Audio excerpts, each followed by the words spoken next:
Hello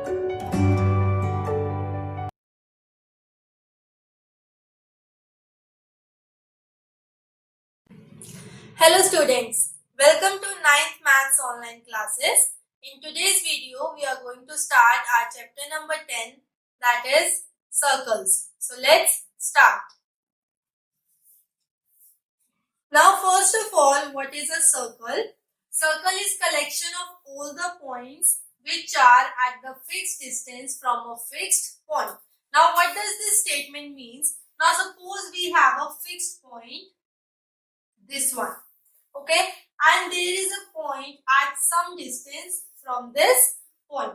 Now if I take one more point at the same distance from the fixed point, then again I am taking one more point, and similarly when I take many points which are at the same distance from this fixed point, the figure so obtained is called my circle.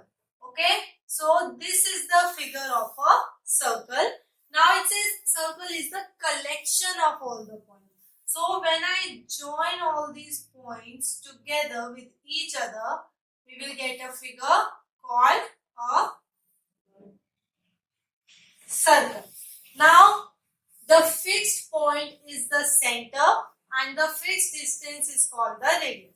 That is the point which is taken in the center. This is called center, and the distance between this center and any of the point is called the radius. We can also take this as radius or this as radius or this or any line joining the center to the boundary of the circle is called the radius. Now the double of radius is known as the diameter. Okay, if I take a line like this, suppose if I extend this radius like this and the line joining the 2 points of the circle and passing through the center, this is called my diameter. And according to the calculation, diameter is the double of the radius. Now with the circle, there are different terms associated. So let's see what are the terms. The first one is the line segment joining any 2 points of a circle is a chord. Okay, so the first one is chord. It says that line joining any 2 points of a circle. Suppose if I take any 2 points on the circle, suppose I am taking these 2 points. So the line segment which will join these 2 points together, this line is known as a chord of a circle. Now suppose this is the center, and if I draw a line segment like this which joins the 2 endpoints of the circle, then it should be a chord. But before this, I have already told you, when there are 2 points and the line passes through the center also, then this is a diameter. So by combining these two definitions, I got to the conclusion that diameter is the longest chord. Okay, whenever we take any diameter of the circle, this is also a chord of a circle and this is the largest chord. Okay, if I take any chord in place of this, if I join these 2 points and I take a chord like this, still this will be the chord which is smaller than the diameter, because diameter is the maximum distance which any 2 points in the circle can have between them. Okay, so we got the conclusion, diameter is the longest chord. Now coming to the second definition, a piece of circle between 2 points is called the arc. The piece of a circle between any 2 points. Now suppose if I take 2 points on this circle, I can take these 2 points also. So I am taking these 2 points. Now it says the piece of circle. Piece of circle means the piece of the boundary of the circle. So the piece between these 2 points, that is this portion. This is called an arc of a circle. Similarly, if I take the other portion like this larger one, this is also an arc of a circle, and both the arcs have the different name. Okay, the smaller arc is known as the minor arc and the larger arc is called the major arc. Okay, now coming to the fourth point, length of complete circle is called the circumference. Okay, if I take a point here and make one circle, now this complete boundary of the circle is known as the circumference. Now the next term associated with circle is a semicircle. Now semi means half. Half of circle is called semicircle, and how is it formed? It says when we divide the circle into two equal arcs, then we get a semicircle. That is, suppose if I have a circle and I take two arcs on this circle which are equal to each other. Now the arcs are made such that it covers the complete circumference of the circle. It says that suppose I have a circle and I take two arcs like this. That is, one arc is this one and the second is this one, such that both the arcs are equal to each other. Then this is called my semicircle. That is the half of the circle. Now the next term is a new term which we are going to learn about. This is called segment of a circle. The region between the chord and an arc is called a segment. Now first of all, what is a chord? I have already told you the line joining any 2 points on the circle is called a chord. So this is a chord, and I know that this part is called my arc. So the region between the chord and the arc is known as the segment of a circle.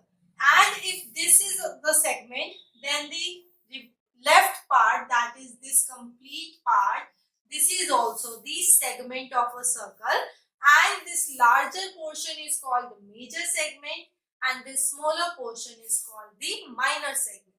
Now the last definition is region between two radius and an arc is called sector of a circle.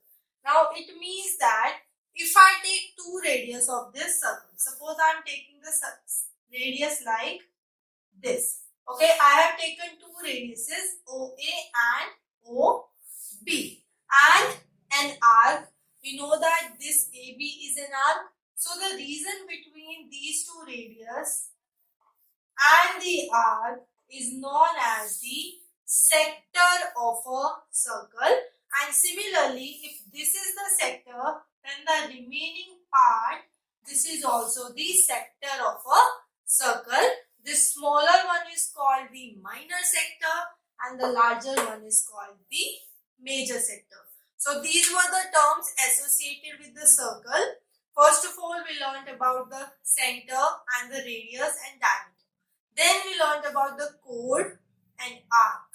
Then it was semicircle, segment and the sector of a circle. So let's start with the theorems of this chapter. Now this chapter has many theorems related to the chord of a circle. So let's start with the theorems. This is theorem 10.1 and it is based on angle subtended by the chord. Okay, there are two theorems which are based on this topic, that is angle subtended by the chord. So let's see the theorem. Equal chords of a circle subtend equal angles at the center.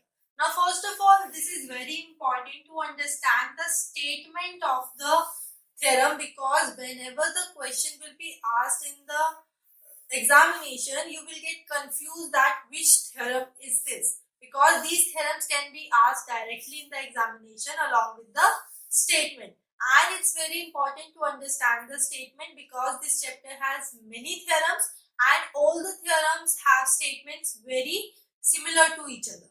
So let's see the proof of this theorem.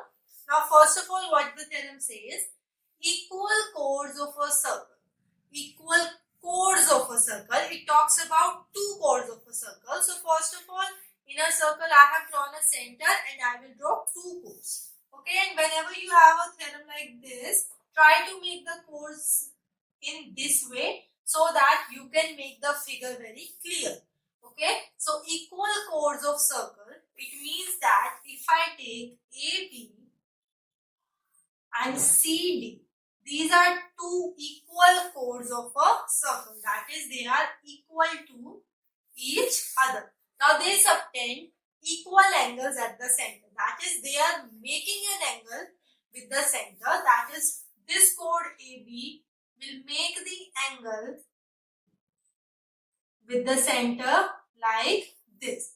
Now similarly, this chord CD will make the angle like this with the center, and we need to show that the angles formed here, that is this angle and this angle, they are equal to each other. First of all, this is a question of proof, so we will write given and to prove. Now what is given in the question? Given is that the chords are equal. That is AB is equals to CD, and to prove is the angles are equal. That is angle AOB is equals to angle COD. You can also name them as angle 1 and angle 2, and you can write show that angle 1 equals to angle 2. Now we will use congruent triangles. So in triangle AOB and triangle COD, we know that AB is equals to CD because that is given in the question. So we can write it like given. Now the second thing, what is the second thing? We can say that this AO is equals to OC, and similarly I can say this OB is equals to OD. Now what will be the reason? You can see that these are the line joining point of circle to the center. So this is my radius. So OA is equals to OC because both are radius. If OA is the radius, OC is also the radius, OB is also radius, and OD is also radius. So I can say OB is equals to OD because they both are radius of the circle. So by side, triangle AOB is congruent to triangle COD, and we know that whenever we prove something as congruent triangles, we can apply CPCT after that. So I can say angle AOB is equals to angle COD, and reason will be CPCT. So here you can see that the proof of this theorem was very easy because we are directly applying the congruent triangles. But the main thing is to remember that what the statement is saying and draw the figure according to that. Now coming to the theorem 10.2. Now this theorem is the exact reverse of the previous theorem. In the previous theorem, we had that the chords are equal and we need to show that the angles are equal. Now in this theorem, we have that the angles are equal and we need to show that the chords are equal. Okay, so the theorem says if the angles subtended by the chord of a circle at the center are equal, then the chords are also equal. So in this theorem, we are given that the angles made by the chord with the center are equal. That is, this angle is equals to this angle, and we need to show that the chords are equal. So the question's proof will change accordingly. Now my given will be angle AOB is equals to angle COD, and to prove is AB is equals to CD. Again we are using the congruent triangles in the both the triangles. So in triangle AOB and triangle COD, first of all this angle AOB is equals to angle COD because this is given in the question. Now again, what are the two things? Again, they are the radius as same as the previous theorem. So my OA is equals to OC and OB is equals to OD, and the reason will be they are radius. So radius should be equal to each other. Now which criteria is used here? We can see that this is side, angle and side. So by side, angle, side, triangle AOB is congruent to triangle COD, and again after that I will say AB is equals to CD by CP CD. So you can see that again the theorem's proof was similar to the previous one, and the main thing is remember the statement and draw the figures accordingly. Now coming to the third theorem related to the chord of a circle. Now theorem says perpendicular from the center to the chord bisects the chord. Okay, first of all, this is the theorem of chord, so I need to draw a chord, and the theorem is about only a single chord.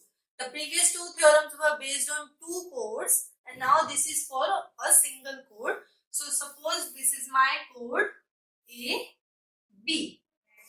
Okay, now it says perpendicular from the center to chord. It says that if I draw a perpendicular from center to the chord, and perpendicular is represented like this, that is the angle is 90 degrees. So in this question given is that this angle, suppose C, so this is angle OCA is equals to angle OCB is equals to 90 degree. This is given to us that from the center of a circle a perpendicular is drawn to the chord, and it says bisects the chord. So we need to show that this AC is equals to this BC. Okay, it bisects the chord means dividing it into the two equal parts, that is dividing the chord into two equal parts. So AC should be equals to my CB. So in this theorem we need to show that AC is equals to CB. Okay, again we are going to use the congruency of triangle, but in this figure there are no triangles, so we are going to construct a triangle. So I am joining this OA and this OB. So in this theorem we will have a construction, that is join OA and OB. Now I got two triangles OCA and OCB. So in triangle OCA and triangle OCB. Now let's find the three things which are equal. The first thing is given to me, that is OCA is equals to angle OCB, that is my 90 degrees. Okay, this is both of them are 90 degree, so they are equal to each other. Now the second thing is you can see that OA and OB, they both are radius. So OA equals to OB because they are the radius of this circle. Now coming to the third thing, we know that we have no information regarding any angle. So we are going to take a third side. Now the side will be this OC, because OC and OC, both of them are common in this figure. So in the both the triangle OC is contained. So we are going to take OC equals to OC as common. Now by which criteria the triangles are congruent? You can see that this is my right angle, this is my hypotenuse, and this is the side. So by RHS, triangle OCA is congruent to triangle OCB, and after that I can directly apply CPCT. So I can say AC is equals to CB by CPCT. Again the proof was very simple. The congruent triangles was applied and the congruency was easily proved because we can easily find these three things. So this was my theorem 3, and very important that perpendicular from the center to the chord bisects the chord. Now the next theorem, that is theorem 10.4, is now the exact reverse of our previous theorem, that is 10.3. Now the statement says the line drawn from the center to bisect the chord is perpendicular to the chord. Now you can see that this is exactly opposite of that. Now in this question, it is given that the line drawn from the center, that is, if I draw a line from the center to the chord such that it bisects the chord, that is AC is equals to CB, then we need to show that this is also perpendicular to the chord. That is, angle OCA is equals to angle OCB is equals to 90 degree. So the given and to prove are interchange. In this question also we need to construct the radius. So we are taking the construction as join OA and OB.